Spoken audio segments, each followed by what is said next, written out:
Greetings, Black family, and welcome to On the Wake Up Radio. I am your host, DC Radical One, and you have entered the center. Shout out to our wonderful producer, Cindy Ashby.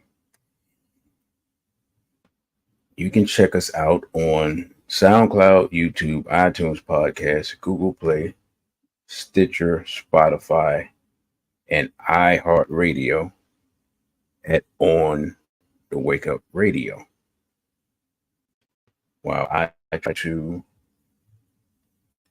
get myself together here. If y'all can hear me, what is going on? All right, I'm having a slight technical issue. Give me a second while I try to figure out what is happening.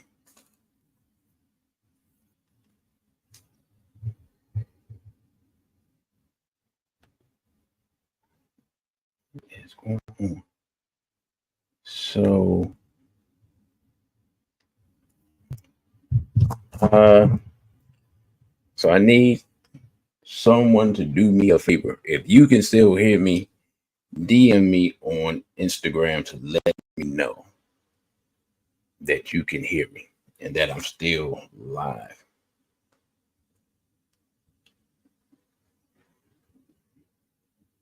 Okay. All right. On my end, it looks crazy, but you all saying you. All right. Well, we're gonna. All right. While I'm working to figure out why I am in essence locked in.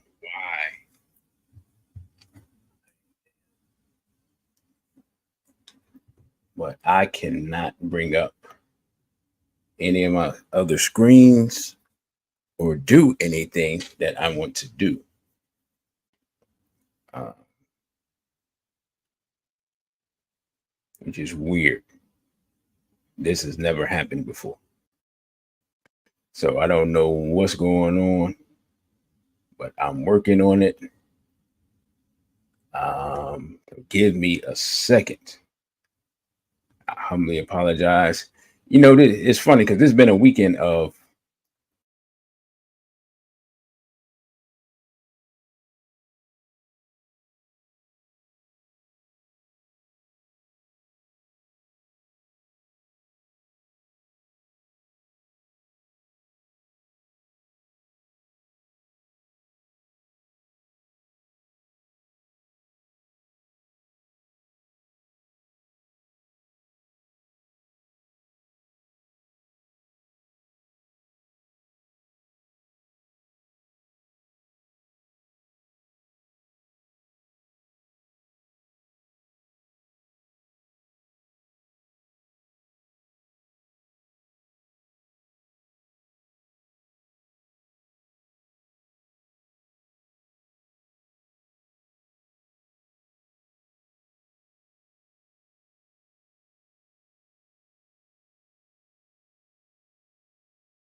All right, brothers and sisters. Hopefully, you all can hear me now. If you can, put a one in the chat. I'm gonna just be completely honest. I don't know what that was, but my computer had to reset. So, okay, we good. All right. Oh my goodness. All right. So again, greetings, Black family. Welcome to On the Wake Up Radio. I'm your host, DC Radical One. You have entered the center. Shout out to our wonderful producer, Cindy Ashby. You can check us out on SoundCloud, YouTube, iTunes, Podcast, Google Play, Stitcher, Spotify, and iHeartRadio on the Wake Up Radio. I don't know if this is still coming through on. I don't think this is still coming through on Instagram. And so we're just going to, sorry to the Instagram audience that may have been here, but we're just going to let that be. So while I'm trying to get myself together here with everything, the whole system just decided it was going to shut down. That's never happened before, but it's reminiscent of it's been one of those weekends. So while I'm getting myself together, I don't know why I'm saying we, like y'all doing something. While I'm getting myself together, I'm gonna tell y'all about yesterday, and y'all gonna be mad at me. But it's a weekend of technical issues. This one, the one I'm gonna tell you about, was my fault. This one that's going on now is not my fault. That's so, okay. Brother Gene had his event, and it was a nice event. It had a bigger turnout than he was expecting, and I went to document it, to video it, and I'll just be honest, we weren't exactly on time, myself, and so I was rushing, trying to get things set up, and my memory card would not work in the camera. Like, it would work and then it would cut out and restart, so you can't film anything like that. So I chose the option to try to, because I had my streaming equipment. I said, okay, I'll just stream it and record it, and then I'll edit it and I'll put it out. So much as you see here with the tech follies that we've had, what happened was, I said, now my computer's giving me an error message like, hey, this might have been a problem. Yeah, it's too late for that. I'll work on that in 2 hours. So I said I'm gonna stream it, and so I'm doing it in a rush. Because I told Brother Gene to give me 5 minutes so I can get myself together. Because I had never, from where we were, I had never filmed from there. I'd never actually even been there. I'd seen it, but I never went in there. So I'm rushing, trying to get all this stuff together. I got it set up. I got video. I think everything is good. The video's clear. I am getting the angle and moving people out the way and all this stuff. And then I walked away to do something else. I came back to check on it. Everything looked good. I did have headphones with me though, because I was like, I need to check the sound, make sure the sound's clear, but I didn't have headphones. So I didn't check the sound. And y'all want to know what happened?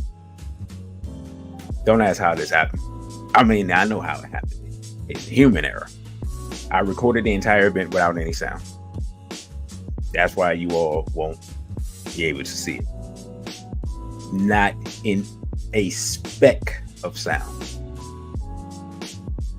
2 hours recorded, not a whisper.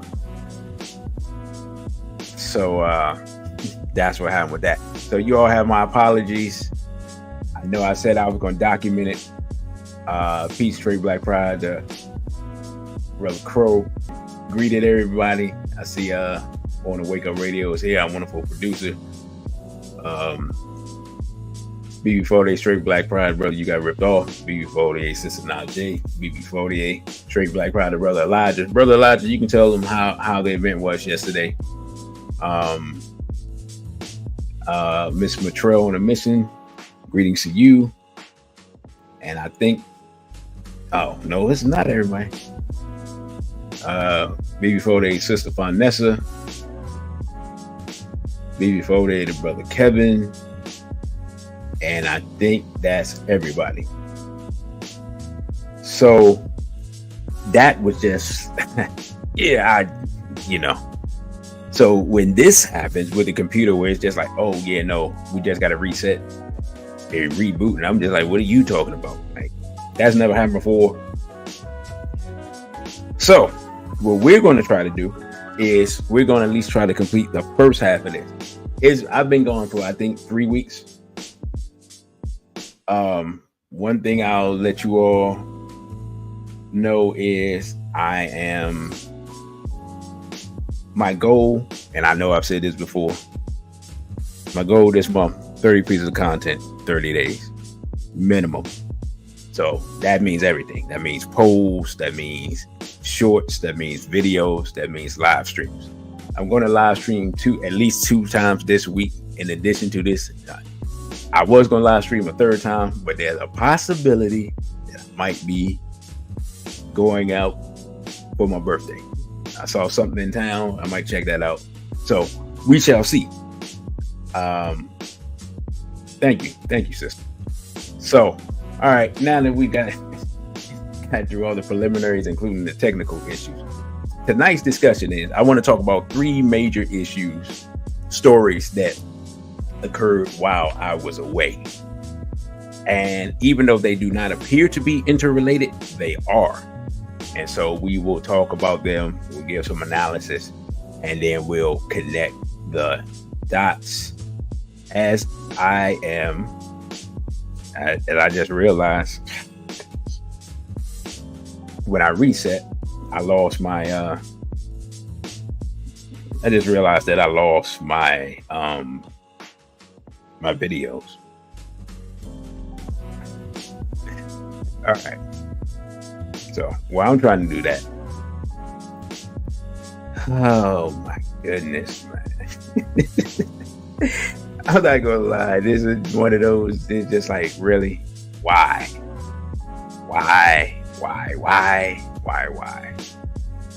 So, what we're gonna talk about is the Trump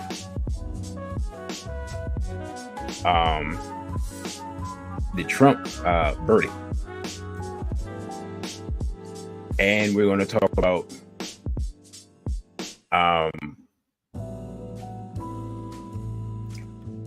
what's going on with Israel and Rafah and Egypt, and we're going to talk about the major thing that happened like seemingly soon as I went away, with the death of the president of Iran. Oh, Miss Matrell, you also fellow Gemini? All right. Well, I don't know if it's your birthday's coming up or you're one of those June Geminis, but either way, happy birthday to you, and I appreciate the born day wishes. So those are the 3 things we're going to talk about while I'm still trying to get myself together, because something happened that I didn't hear anybody talk about. And so I want to attack it from that angle. So I think what I'm gonna do, I think I'm gonna talk about the Trump thing first, because it's most recent, and then work our way backwards. I think that's what I'm going to do. So give me a second while I am still trying to get myself together. You know what I'm saying? Got tech trauma right about now. And also, what was I gonna say? So, because of what happened, we know the disaster this weekend. I am definitely going to go out and get a separate mic from the camera. I already know how much it costs. If anybody wants to donate to that, I appreciate it. If nobody wants to donate to that, I'm fine with that too, because I understand. But yeah, I'm going to get that this week because we got some things coming up in a few weeks and then in a few months, and I want to be able to document them, and I want to have a separate audio source if necessary. I don't want a repeat of this because I let you all down because I told you I would have I would try to document it, and I did, but I didn't, in a very weird, ridiculous way. So let's start with Mr. Trump. So I can bring the articles up.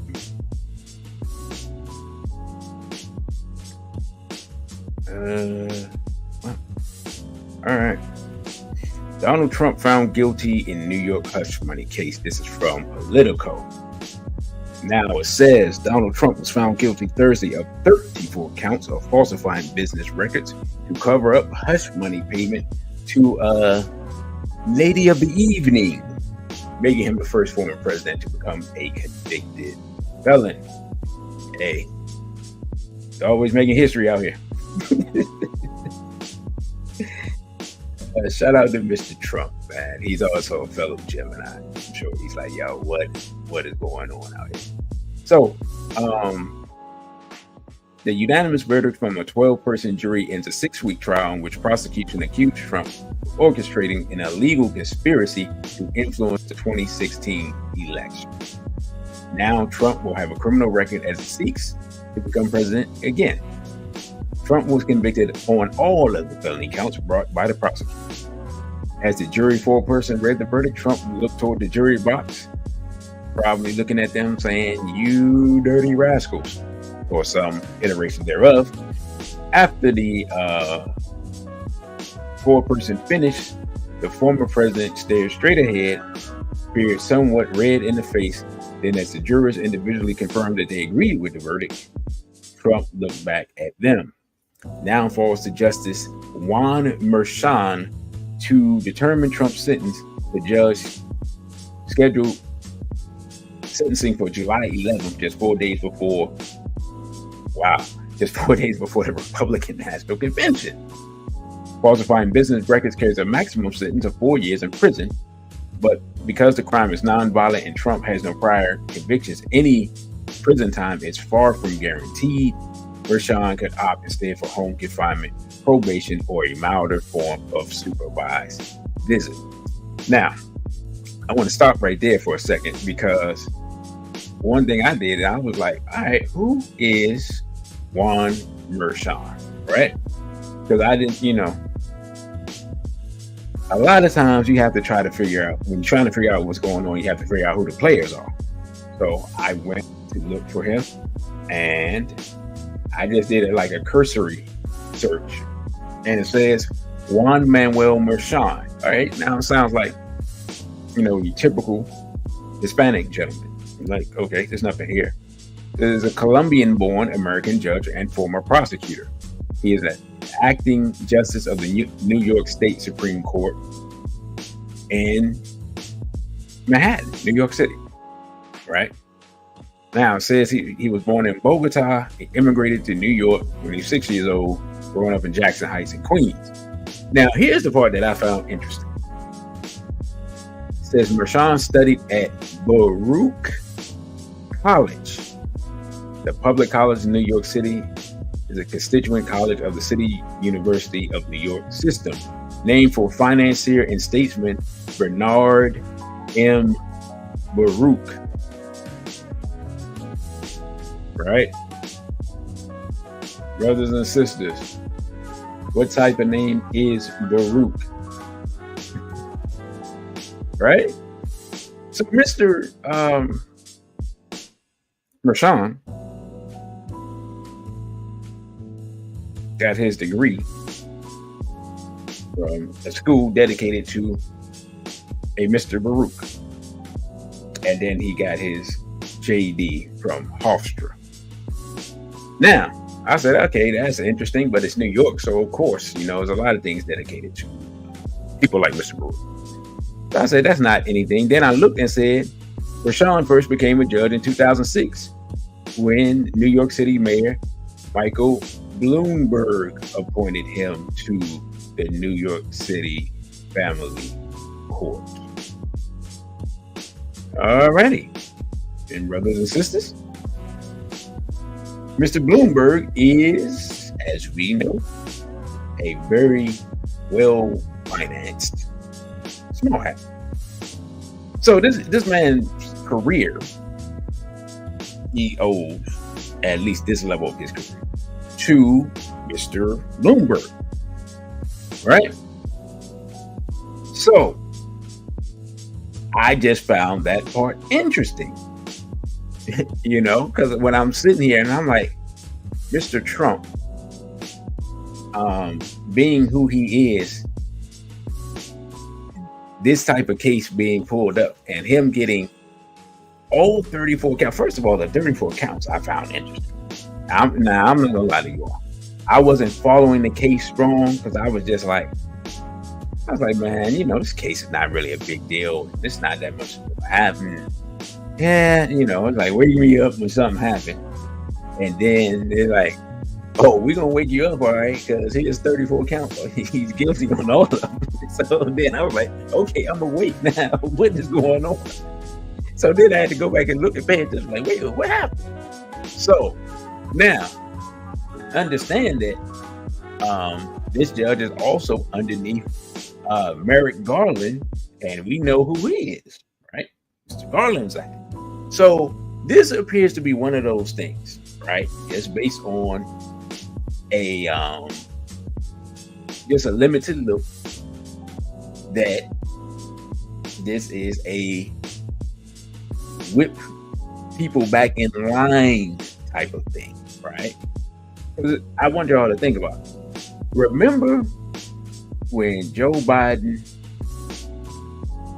he was going to do something, and everybody was talking about, two things. Remember when everybody was talking about Hunter Biden and all this stuff? It's just a whole boatload of stuff. And the press was like, oh, nah, this stuff is conspiracy theory. It's not real. Yum, yum, yum, yum, yum, right? And then next thing you know, yeah, all that stuff was real. Like the press was like, oh, yeah, nah, that's real. Yeah, the Hunter Biden's computer, yeah, that's real. Hunter Biden's this, yeah, that's real. And then the next thing you know, Hunter Biden's on trial. You're like, oh, no, what happened? Right? Because, again, they had to whip Mr. Biden back in line. They're like, hey, we about to make this move, and you're not going to do nothing. And if you think you're going to do something, remember this computer? Oh, yeah, that's what I thought. So this appears to be, to me, this is my observation, that they just want to have something over Mr. Trump so that just in case he's thinking about doing something, because again, Trump's a Gemini, and Geminis, when they get new information, that determines how they act, right? And they're big on loyalty. So, if they cool with you, they cool with you. But once they not cool with you, it ain't no turning back, right? It's like, I told a brother yesterday. I told brother Elijah. I said it was like Biggie and Tupac. Biggie and Tupac was boys, right? They was boys. Then when Tupac was like, "Oh, I think my man ain't really looking out for me like that. Like he should have looked out for me." And then once he got it in his mind that I think this dude's against me, it was all out war after that, right? You know what I'm saying? So when I look at Trump, I'm not gonna lie, I see some of the same personality traits. I know it sounds crazy, like what in the world did Trump have to do with Tupac? I see the same personality traits, but he's dealing with an adversary who gives no quarter right? So it's it's gonna be a thing of an adversary that gives no quarter, and a dude who, like, once somebody's disloyal, he's like, oh nah, it's all out war. So this thing is kind of the opening salvo. So it's real interesting what could play out. Now, Brother Genie has an idea, but I'm not going to say it. Oh, and by the way, don't forget to watch Brother Genie on Twitter at 6 p.m. He's at his Twitter, JAT Problem on Twitter. That's JAT Problem. I think you can probably figure out what the JAT is. But yeah. So that, when I was looking at those connections, I was like, okay, you got those connections there. At first, I thought, for a while, I thought they were trying to get him out the race, but I was like, nah, they ain't. They don't want to get him out the race because they, they do have certain leverage with him, over him, and they do have certain influence with him because his son-in-law, right? So I was like, nah, this is just sending a message. But some Brother Jenny pointed out, he said the reason that these people consider him a threat is not because of him himself, but because of what he represents and who his constituency is, right? Again, we saw the whole January 6th thing. Trump didn't have to say anything. He just had to not say something for those people to move. So with that type of power, when you are a powerful people, you recognize power. So you're like, all right, we got to get leverage on this dude because we don't want him to unleash these people on us. The problem is he's a Gemini. Getting leverage on him actually makes it more likely for him to unleash those people. You see what I'm saying? So what we're going to do is we're just going to load up a video, and to hear the 3 minutes, because he talked, I don't know how long he spoke for. He spoke for, I don't know how long. But we're not going to listen to the whole spiel. So probably was a half an hour, whatever it was. But I just want you to get, I just wanted to get a look into how he was feeling and what he was thinking after the verdict. So we're going to load that up, and we're going to listen to Mr. Trump.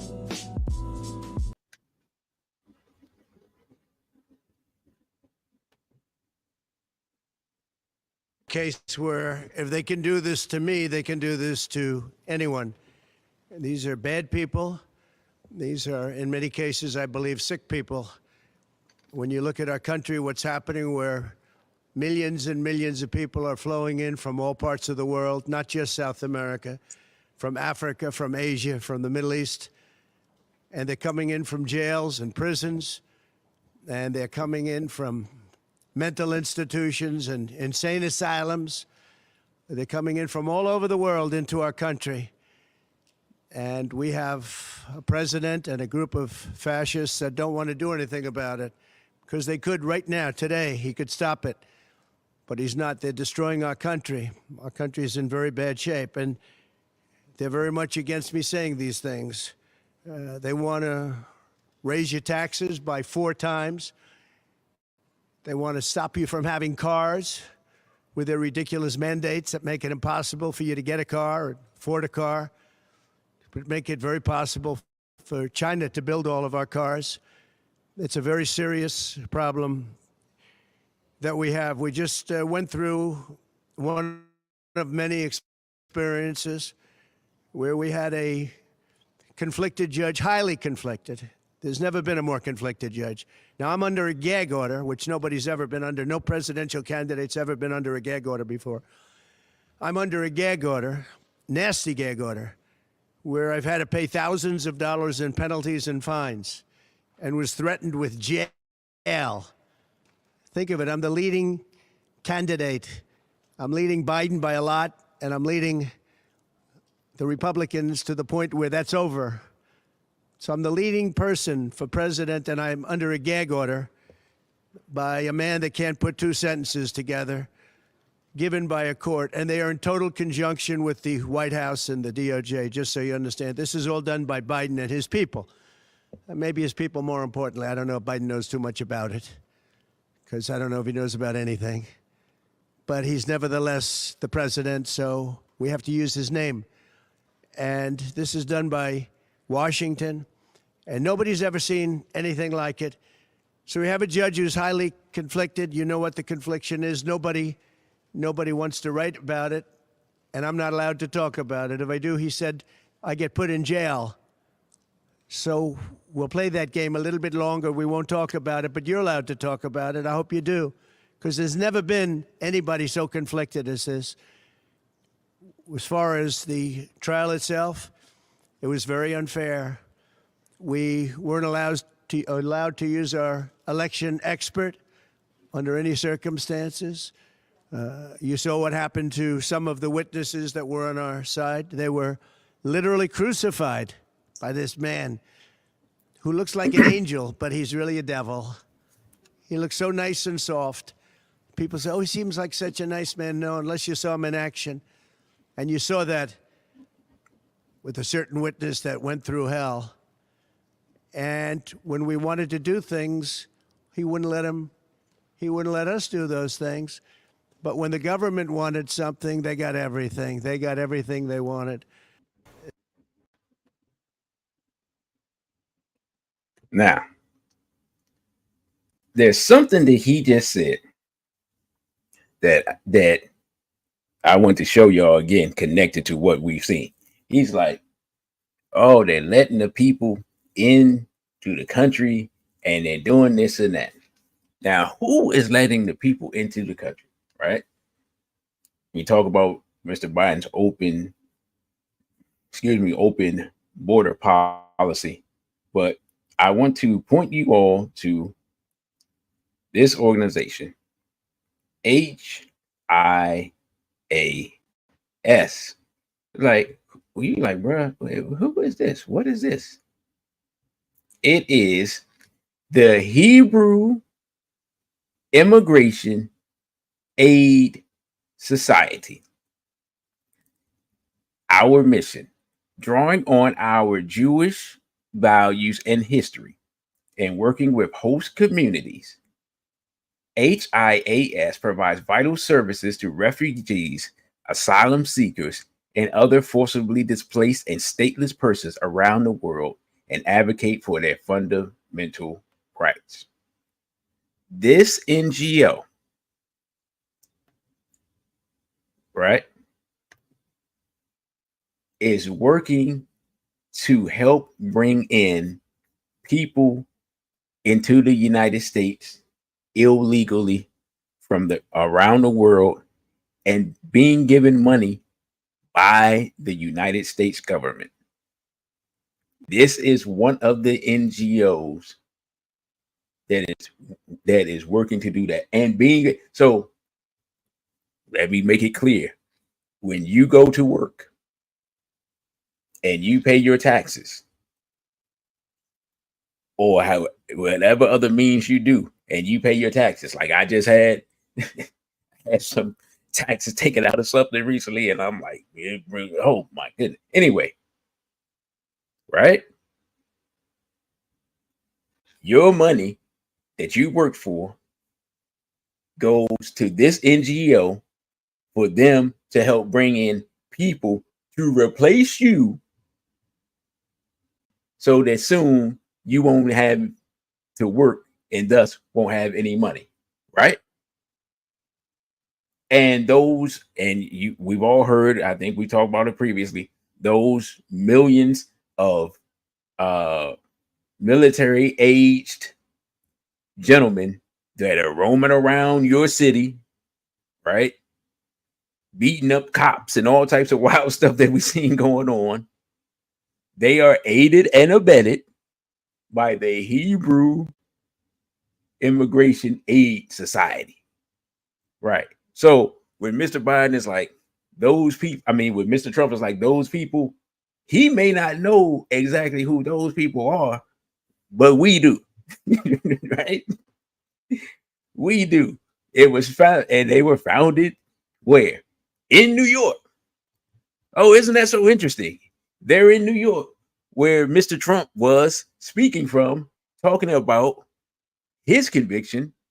And weirdly enough, his conviction came with a judge who was an immigrant from South America who happened to get his degree from a school named after a Jewish person. These are just all coincidences.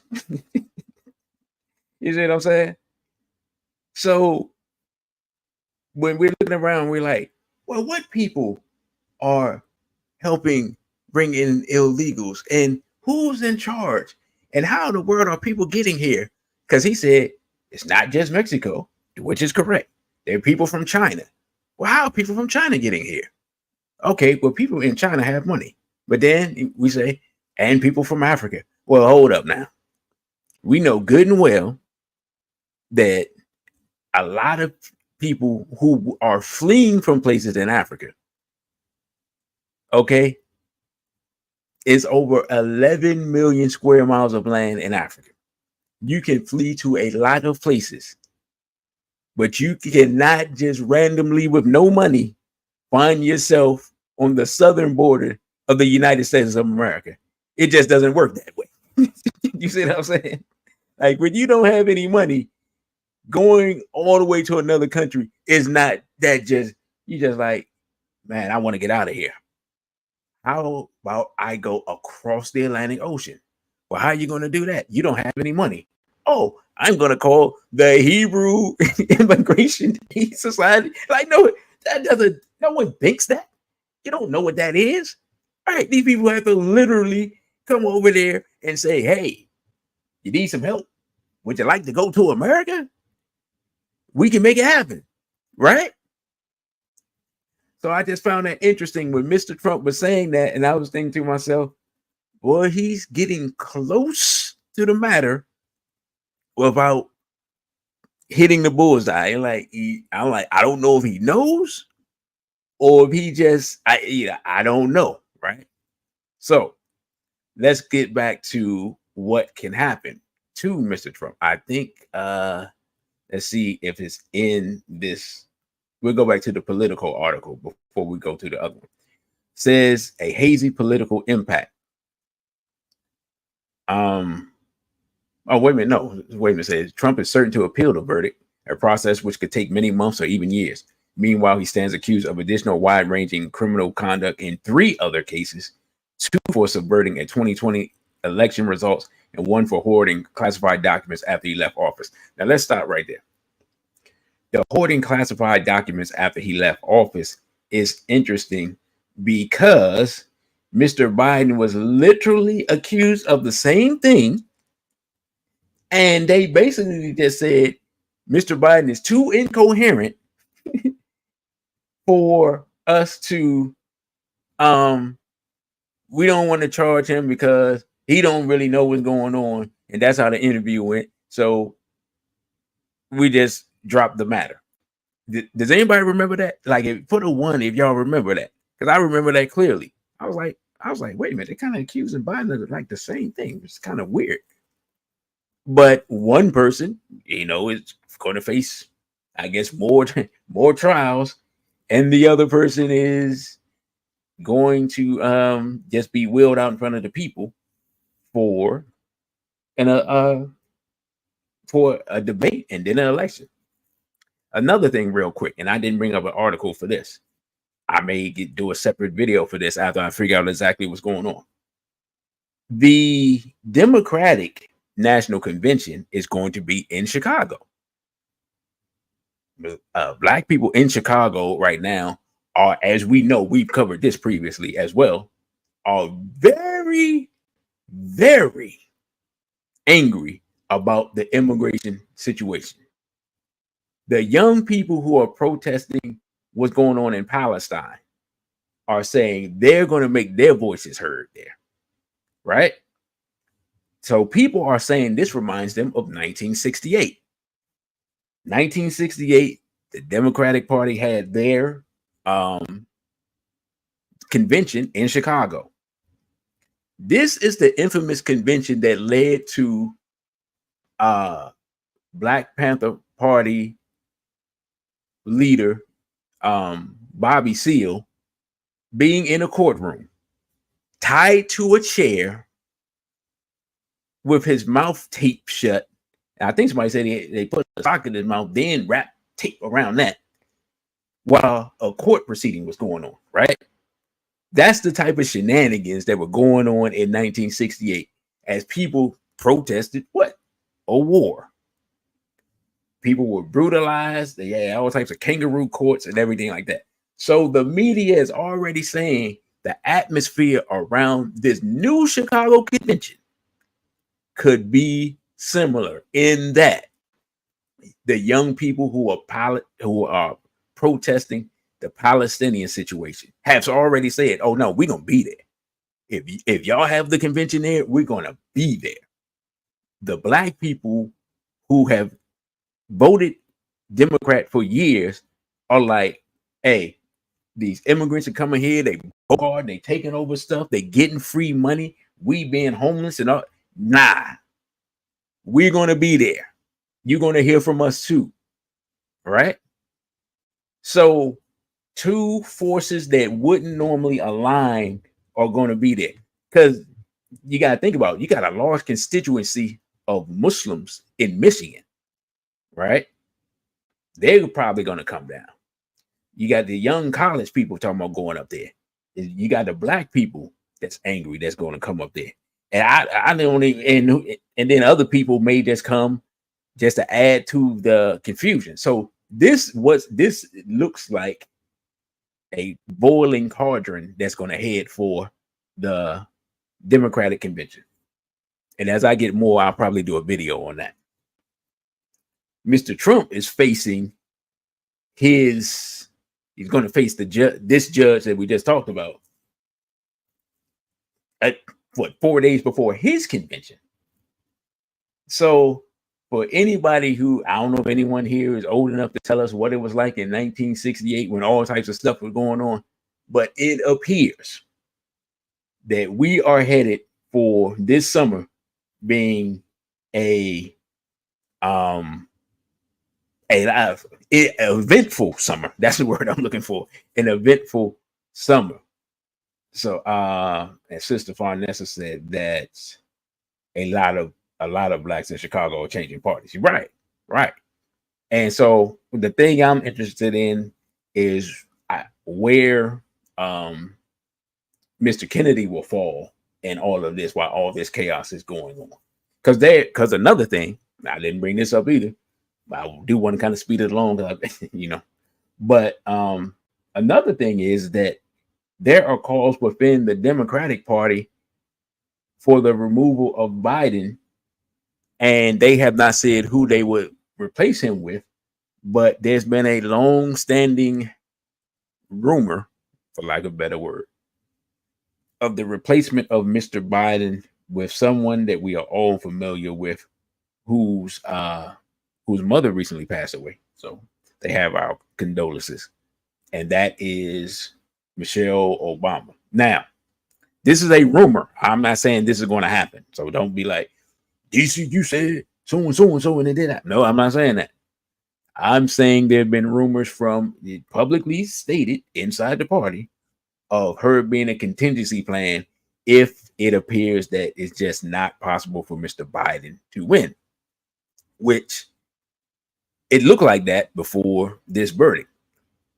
How this verdict is going to play out? Let's read the political article before we get to the next article. It says a hazy political impact. Despite its historic nature, there's scant evidence that Trump's conviction in a hush money trial will drastically alter his prospects in the 2024 race. He has a small lead over Biden in many swing states, a lead that is held steady throughout the trial. One reason for the likely lack of fallout is that the payoff at the center of the case and the events surrounding it have long been publicly known. The Wall Street Journal first revealed them in 2018 And since the trial was not televised, the details of the legal proceedings have remained opaque to many voters. Recent polls have shown that Americans say the hush money case is less serious than Trump's other three. A Quinnipiac University poll conducted in mid-May found that 46% of respondents believe Trump had done something illegal in the hush money case. 29% said he had done something unethical but not illegal, and 21% said he did nothing wrong. Now, I'm gonna be completely honest. When I first heard about this, the street dude in me came out because I'm like, okay, so what you're saying is that Mr. Trump had a rendezvous with the lady of the evening. And then the lady of the evening said, I'm going to tell people that we had a rendezvous. And he's going to say, oh, you upped your price posthumously after the event. Well, that's not very nice. But since you upped your price, I shall pay your price and you continue to go about your merry way because that's why I paid you to go about your merry way. That's how I took it. So I was just like, I live in Washington, D.C. I've known a lot of people. I've known some people who make their money in interesting ways. Young ladies. And so, they would be familiar with these type of proceedings. And so I was just like, I'm just like, so what's kind of illegal about this? Because you got one thing you got to remember about me. I grew up in an era where Bill Clinton was president. So when you start talking about women and money and stuff like that, I'm just like, if Bill Clinton didn't get arrested or face any charges for what he did, it's kind of hard to I'm just keeping it real. Okay. If you were around in the 90s, there were rumors about Bill Clinton before he even got elected. It was just like, can this be serious? And they just never went away ever. And they never will. Because Bill Clinton been on the Lolita Express and everything. So just being honest, it just was interesting that Mr. Trump faced this issue when he's not the first guy in the White House to have dalliances, shall we say? Going all the way back to Mr. Kennedy and his friend, his favorite blonde. So I found it more funny than anything else. But apparently these things are illegal, and he has been convicted. So that's the way the ball bounces for Mr. Trump. So I wanted to get to one other article, then we can move on. And I'm not gonna lie, I do find it mildly amusing. I'm sure he doesn't find it amusing, but yeah, these things happen. You got to be more careful, as the people say. So this is from, okay, that was weird. This is from Spectrum News 11. And one of these gentlemen is Duncan Levin. Of course, he got something to say. Anyway, judge has multiple sentencing options for Mr. Trump. Legal experts on Friday weighed in on potential sentencing for Donald Trump, one day after former president was found guilty on all 34 felony counts of falsifying business records in the New York City criminal hush money trial. Falsifying business records in New York comes with a maximum prison sentence of 4 years, but Judge Juan Merchan could decide for a lesser punishment at Trump's July 11th sentencing. Jeremy Salon and Duncan Levin, both former Manhattan assistant DAs, joined Mornings on One on Friday to offer predictions, with Salon saying he believes Trump will not serve jail time, while Duncan remained on the fence.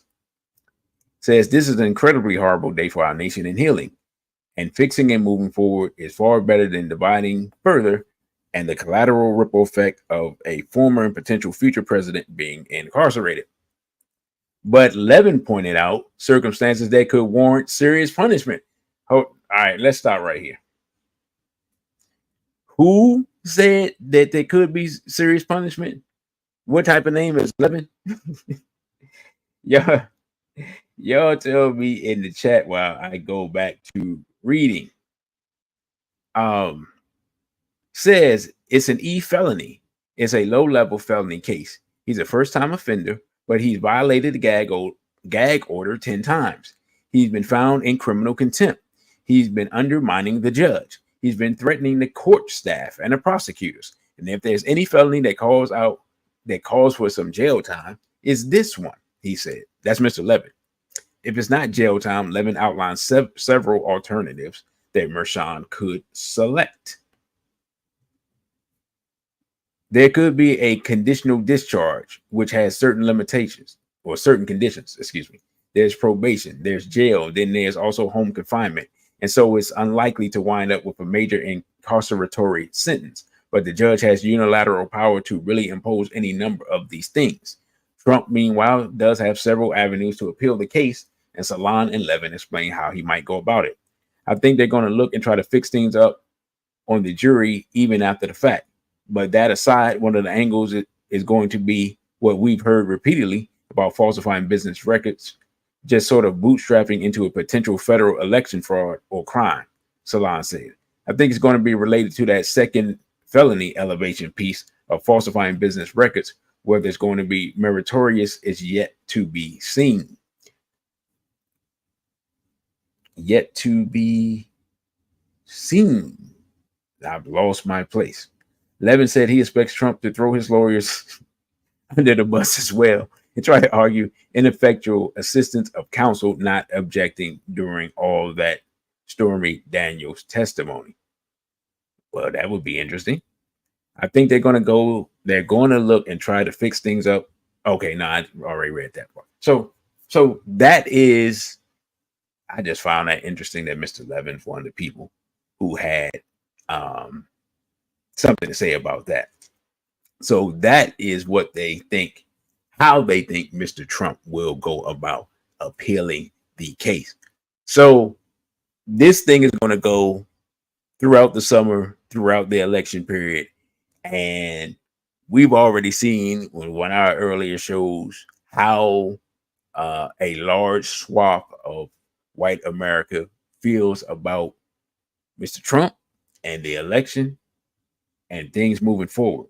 So again, we're going to follow this all summer because this is definitely going to be eventful. Now, that is Mr. Trump. The next thing I want to get into is that, because I wasn't here when it happened, Mr. Raisi, the president of Iran. But I don't really want to talk about Mr. Raisi. But I want to talk about this gentleman who's in the picture.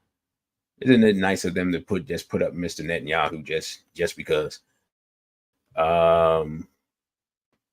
What in the world we got going on here?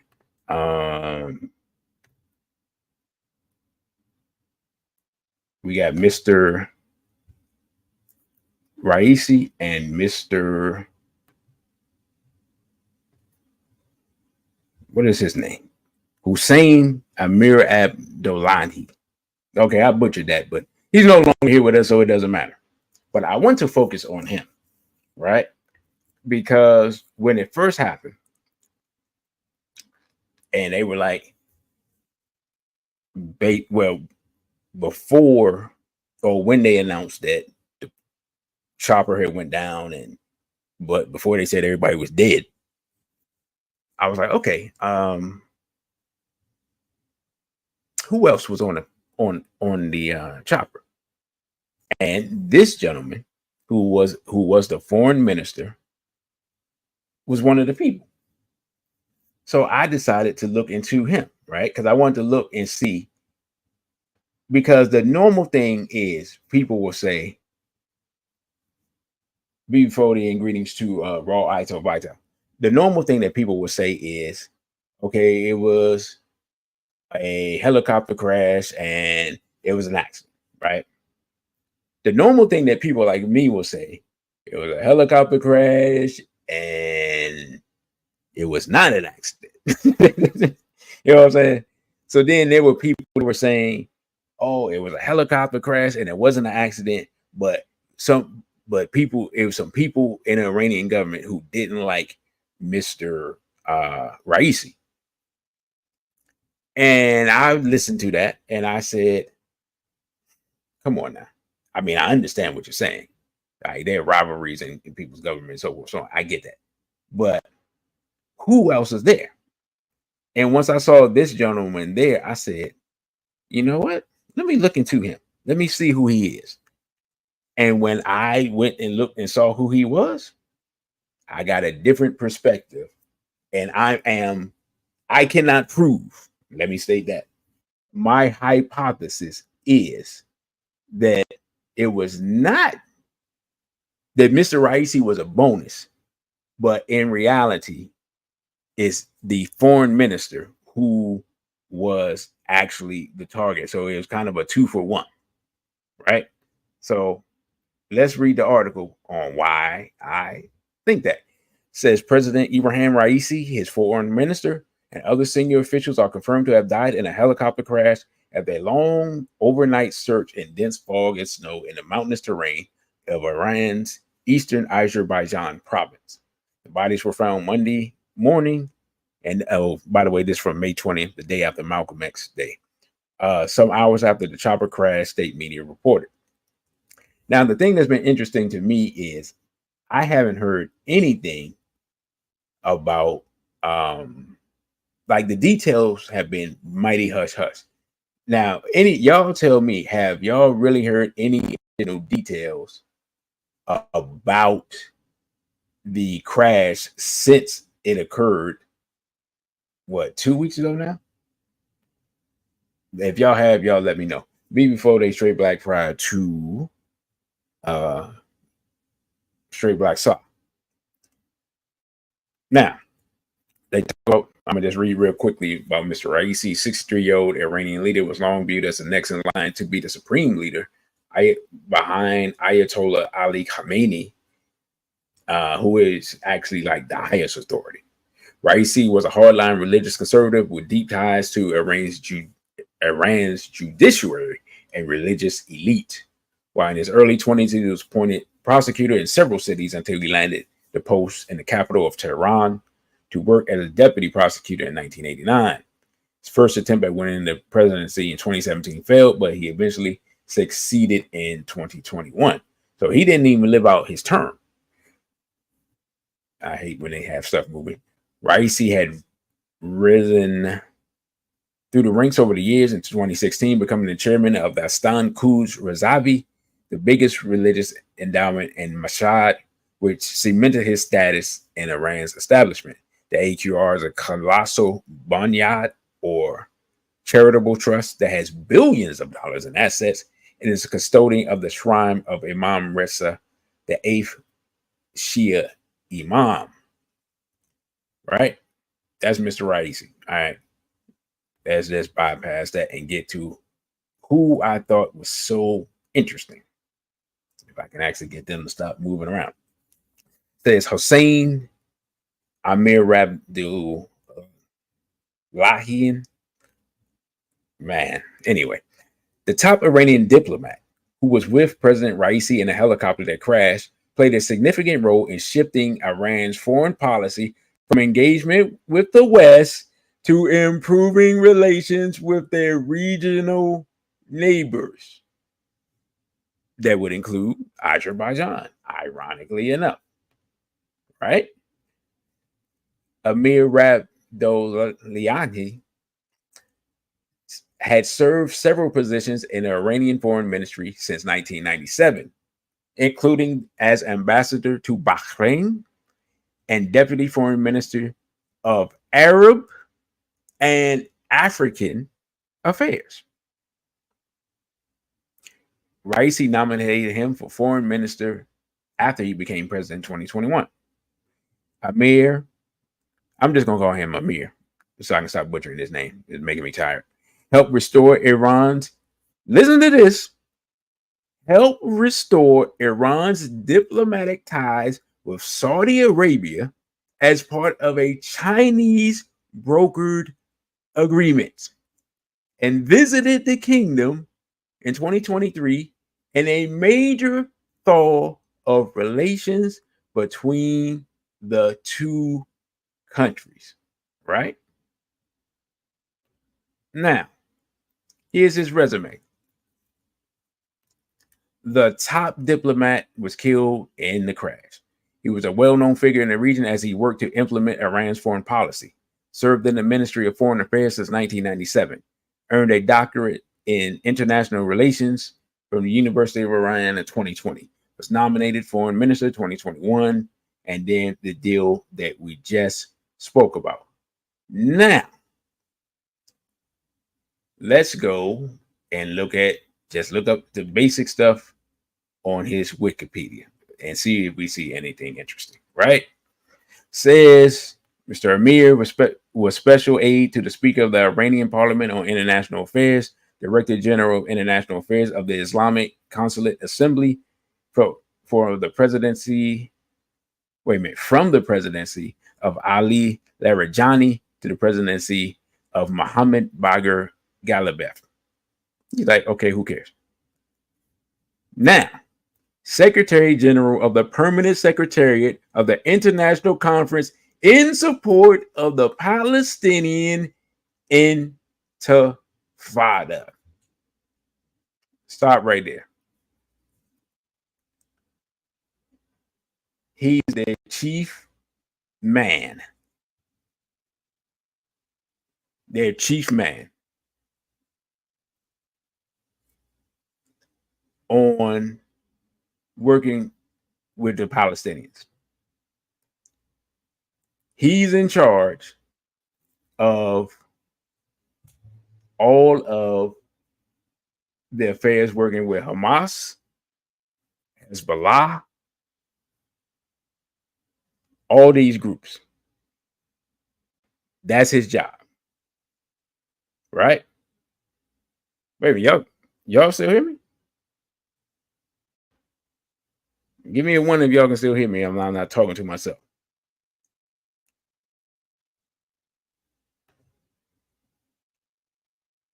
While I wait for that. Okay, cool. Had me scared for a minute because one of my readings, it kind of froze up. So I thought y'all couldn't hear me. I'm like, wait a minute. So that's who this gentleman is. Now, I'm going to play a video of him so you can listen to him. This video is from December of 2023, and you will understand why I believe, because I don't have no inside information, why I believe he was the target. Listen to this man speak.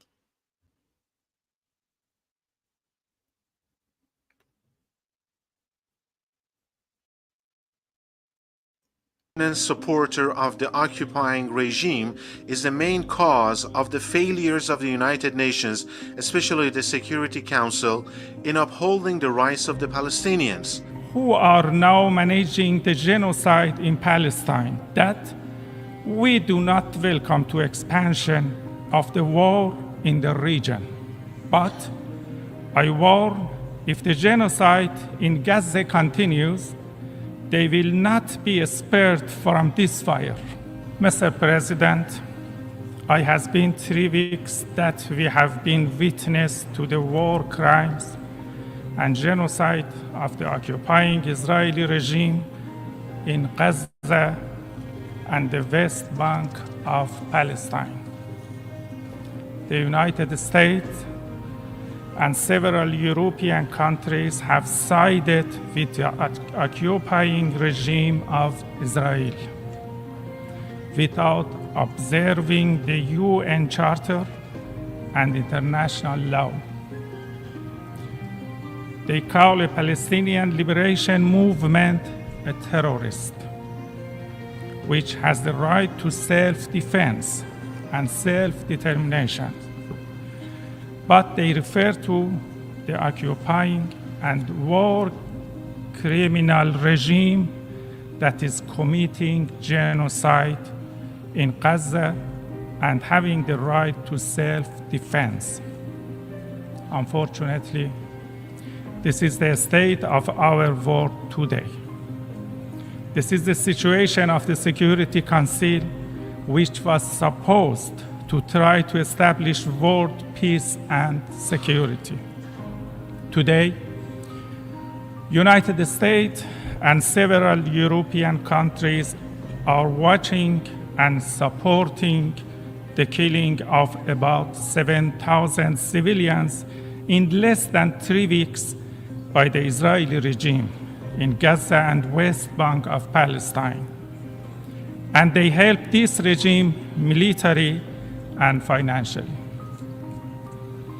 We recommend the United States to work for peace and security, not war against people, children, and women.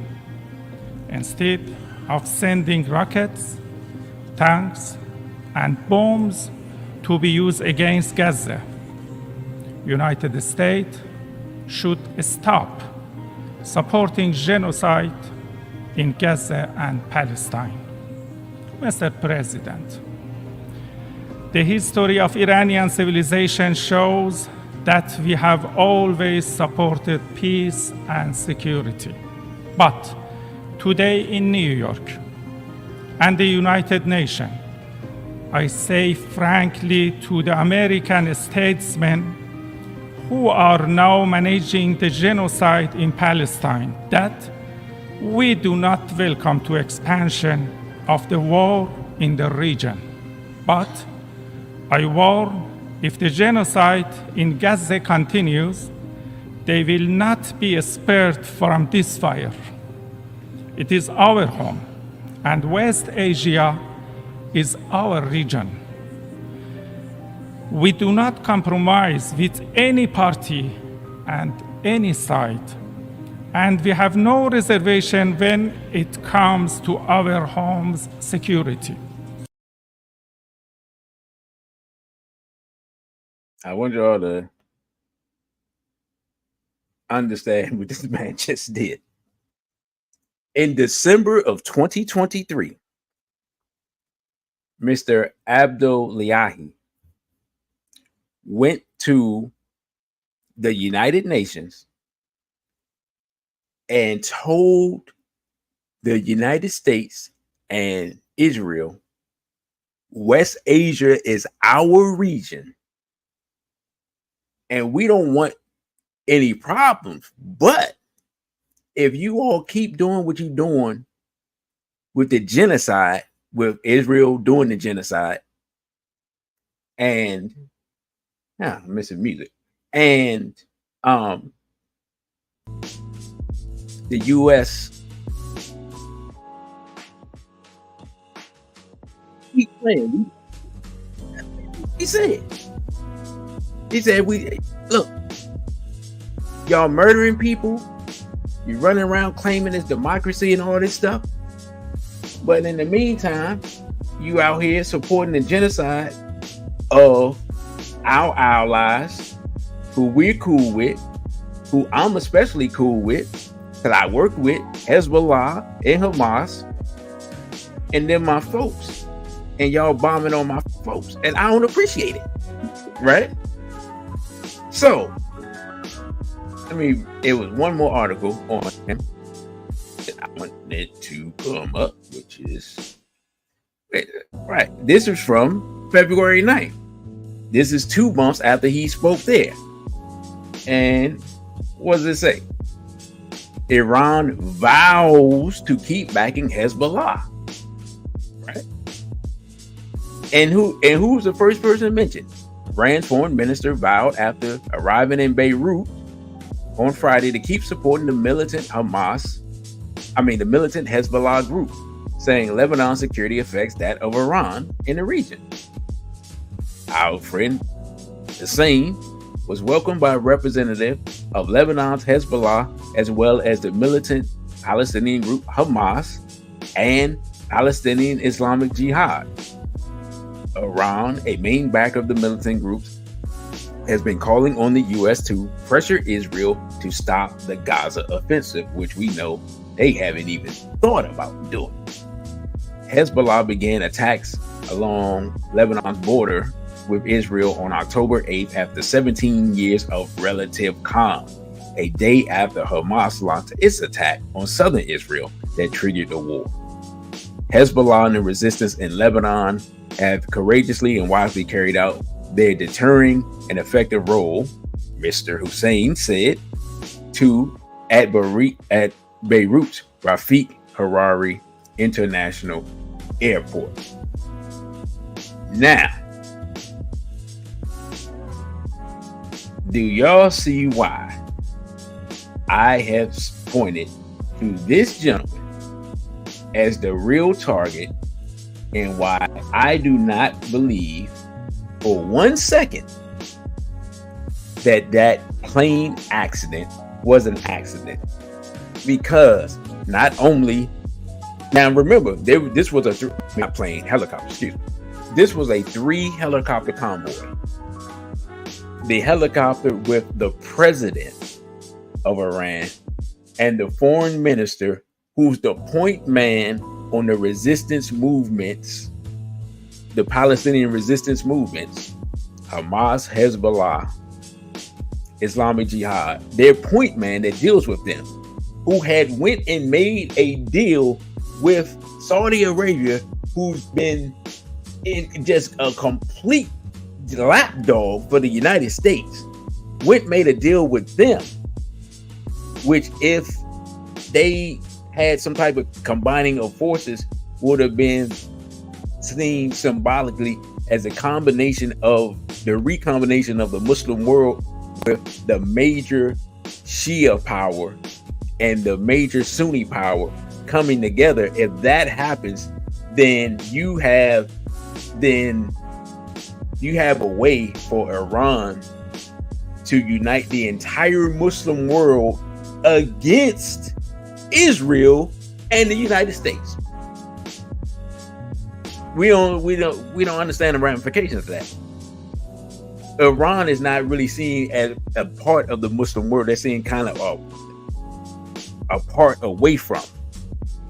If they make a deal and they start dealing with Saudi Arabia, which holds the 2 holy Muslim sites, at that point, they have enough influence to unite the entire Muslim world, which is 1.1 billion people, and point those people at Israel and the United States. And the fact of the matter is that there are devout Muslims everywhere on earth, basically.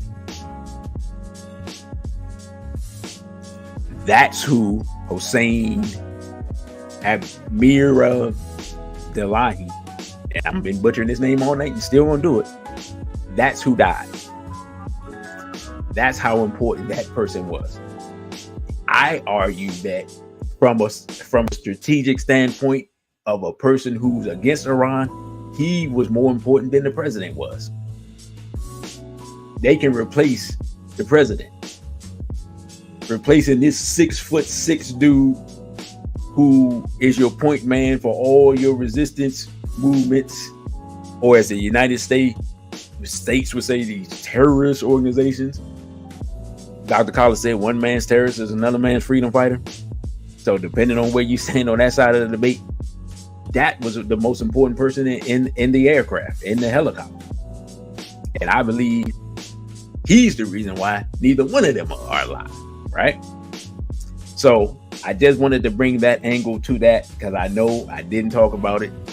It happened while I went on hiatus, but I just wanted to bring up something that I've heard no one talk about. And no one talked about the importance of this man. So I personally believe that Iran has been very quiet because they're deeply considering their response. I think they're gathering evidence, and they're going to have a response that the world is going to put the whole world on alert. So we've covered one aspect of domestic policy and a potential flaring up of unrest here in America. We've covered one aspect of international policy, and another potential flare-up, and then we're just going to look at a couple more articles dealing with Israel, and we're going to close out because I don't want any more tech issues. Just being completely honest. So this is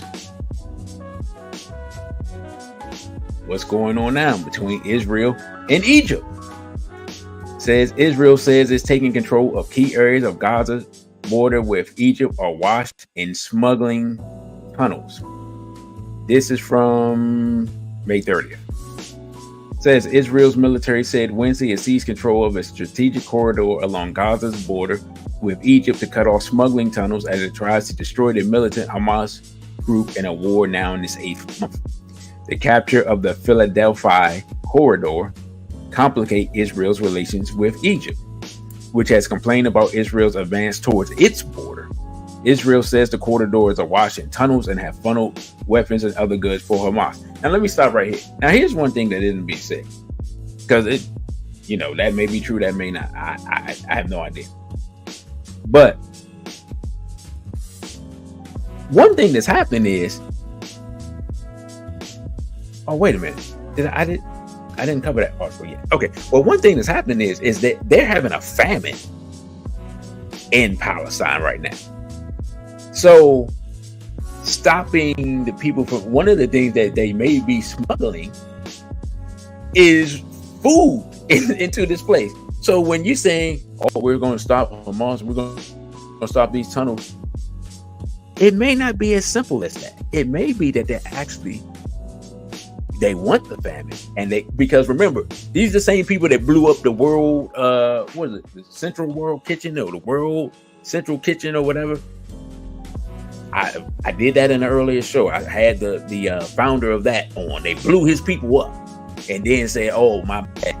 He had the big giant sign on the vehicles. They blew up people who were bringing food to the people fleeing the war. So again, this, you know what I'm saying? Like, this is what Israel's been doing. So them saying that, oh, there are tunnels here and we want to stop this and this and that. I just say, don't be a believer on face value, because Israel and the citizens of Israel who are Jewish have shown their worst side in this, right? Because also, I forgot, and I lost the article when I had to reboot. I forgot the fact that they blew up women and children, right? They told the people to go to the place to go here to be safe. This is going to be the refugee area. And then they bombed the refugee area. Right? I thought, let me see if I can find that video, because I thought I had that loaded up. I forgot about it. But yeah, y'all need to see that. If you haven't seen it. If you have seen it, put a 1 in the chat if you've seen that video where Israel blew up the refugee camp that they told the Palestinians to go to get out the way while they had the attack on Rafah. If y'all seen that, put it up. That way I won't bother to look for it. But I did remember it, and I was going to talk about it. Meanwhile, let me just finish getting into this article, because this could lead to something else. Now it says, Israel also deepened its incursion into the southern Gaza city of Rafah, where hundreds of thousands have been seeking shelter from fighting, and where intensifying violence in recent days has killed dozens of Palestinians. The military said that a 5th brigade, up to several thousand soldiers, joined troops operating in the city on Tuesday. Egypt says any increase in troops in the strategic border area could violate the country's 1979 peace accord. It already has complained about Israel taking over the Rafah border crossing, the only crossing between Gaza and Egypt. And then one more article here says Egypt demands Israel withdraw from Rafah crossing for it to operate again. Says Cairo, June 2nd. That today, officials from the United States, Israel, and Egypt ended a meeting in Cairo on Sunday, with Egypt sticking to its position that Israel must withdraw from the Palestinian side of the Rafah crossing for it to operate again. Two Egyptian military sources said Israel seized the crossing in the Gaza side in May during its offensive in the city of Rafah along the enclave's southern edge, angering Egypt, which said it would stop cooperating with Israel on the crucial artery for aid and into the strip and evacuation out of it. The Egyptian security forces said Sunday's meeting was positive despite there being no agreement in reopening the border crossing. Egypt's delegation at the meeting said it would be open to European monitors at the border to oversee operations by Palestinian authorities if Palestinian authorities agreed to resume work. Israel and the United States said they would work quickly to remove obstacles to the crossing. So let's stop right here. That's a lie. Okay, that's a lie. They're not going to do anything that helps these people because the object is to remove these people from the planet, and if not from the planet, at least from the places they want to remove them from. Because one of the things they want to do is they want beachfront property to develop it. The other thing they want to do, I believe there's some oil in the area as well. So anything that Israel says is a lie. And we know it's a lie because they've blown up people. And then they say we didn't blow up people, which means if you blew up people and you said you didn't blow up people, that means you were what? Lying. Right? That's what's been going on all this time, is lies and obfuscation. Israel does the lying, America does the obfuscation. Why? Because it's Western Israel. It's one and the same. It's the same thing, right? So I couldn't find that video right now. It is what it is, but you can look it up. Sister Betrayal says she's seen it because you're in the region, so you have a better chance of seeing it. But I'll just say this. They told the people to move to this area. Then they sent a missile or some type of bomb into the area and burnt up the people alive in their tents. These people don't even have houses, they're in tents, and they blew them up and they burnt them alive. Now, some of you may say, all right, DC, you telling, all right, we get it, you telling us what's going on.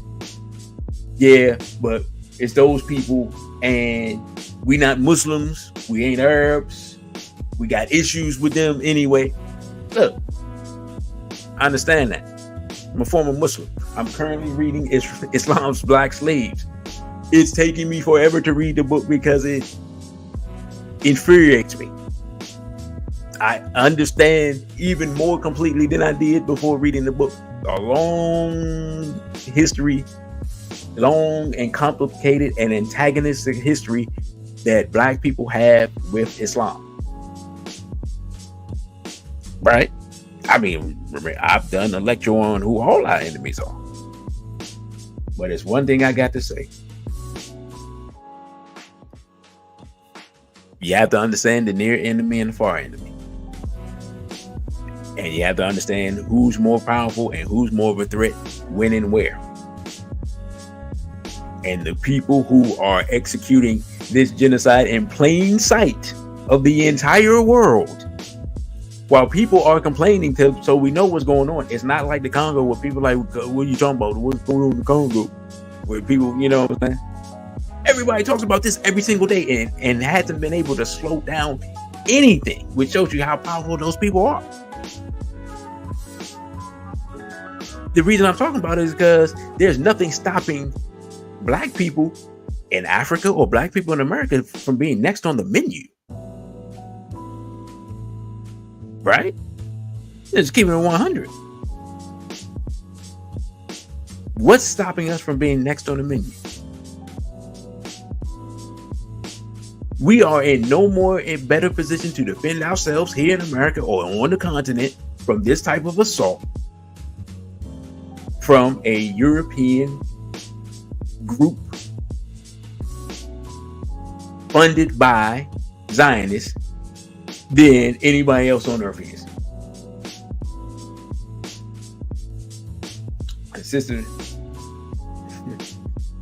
Sister Matrell says it's not complicated. Israel and Egypt's leaders are one. They're all Zionists. I have faith in the people of Egypt to rise up eventually. Get up. Hold on. Let me put this up before we get ready to go.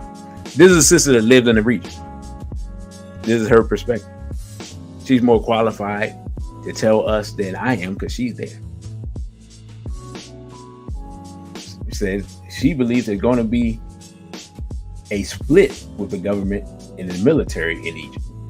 People in Egypt know that they are next up for an invasion. I'm just going to say this. I'm not a Muslim, but I'm going to say that the Muslim world should be embarrassed at their cowardice and their capitulation and their complicity in this massacre. They've been some rank cowards. All of them except Iran. They've done nothing except Iran. Prophet Muhammad said, a Muslim wants for his brother what he wants for himself. Every Muslim should want relief from genocide. Every Muslim government should be doing whatever they can to stop a genocide. And they've done nothing but shown rank cowardice, except Iran. I'm not a fan of Iran, right? A great massacre of black people happened in Iran when we rebelled against enslavement, the Zanj Rebellion. But I can respect them not being cowards. I can respect them resisting. It's like the Quran says, resist the devil and he will flee from you. Apparently they you know, every Ramadan where everybody's supposed to read their Quran, apparently somebody skipped over that part. I haven't read the Quran in years. I remember that.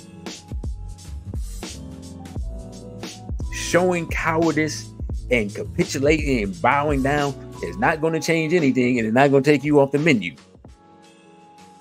And black people should learn from this theme that being a coward and bowing down and capitulating is going to get you more of what you already got.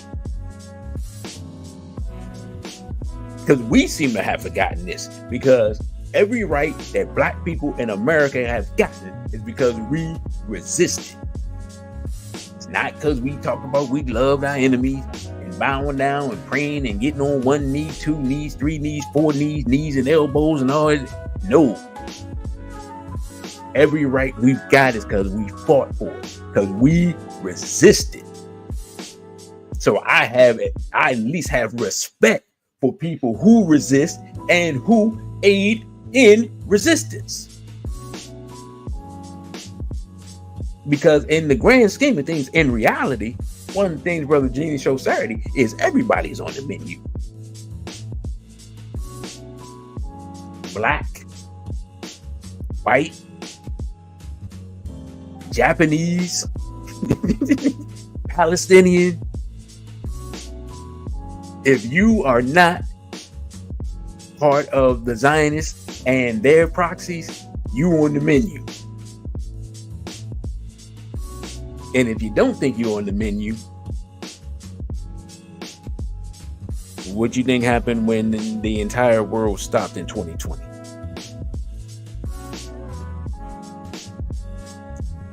So with that, brothers and sisters, I thank you all for listening. Don't forget to like, share, and subscribe. You can follow me on Instagram at dc.radical1, on Twitter at dcradical_ONE, at OTW2 at dcradical1. If you'd like to donate, do the Cashapp, That's $ DC Radical 1. Of course, this is the YouTube, and you can email me at dc.radical_1 at protonmail.com. I will be back Tuesday as I work to get my tech together so I can figure out what's going on with that. But I'll be back Tuesday night, and we will go into some discussions on what's been going on in Africa. There's a lot of stuff that's been going on in Africa since the last time I was here. So again, brothers and sisters, don't forget to like, share, and subscribe.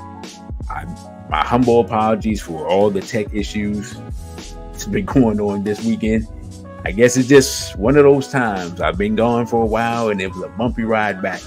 But again, the mission is, 30 pieces of content in 30 days. 1 down, 29 to go. I thank you all for your support. I thank you all for listening, for subscribing, for your donations. Everything that you've done is greatly appreciated. And so with that, I say a BB for ODA and straight black pride.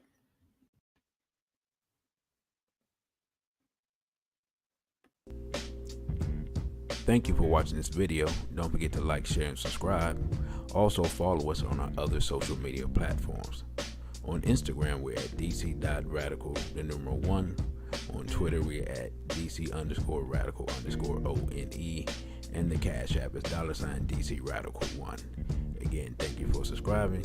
A BB for ODA and straight black pride.